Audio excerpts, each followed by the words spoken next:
Angry residents obstructed the movement of Assam Rifles convoys in Hungpung and Shangshak today in the aftermath of the violence that broke out at Litan in Ukhrul district on February 7.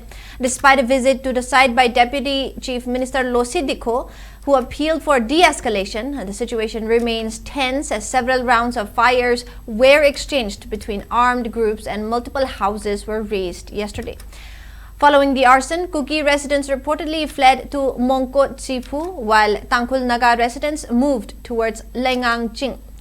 In Shangshak, residents directed their anger towards a passing Assam Rifles convoy, while in Hungpung, locals reportedly checked Assam Rifles vehicles to see if members of the opposing community were being transported through the area. While no further untoward incidents were reported during these obstructions, the ground situation remains volatile following the fresh clash between the Tangkhul Naga and Kuki communities.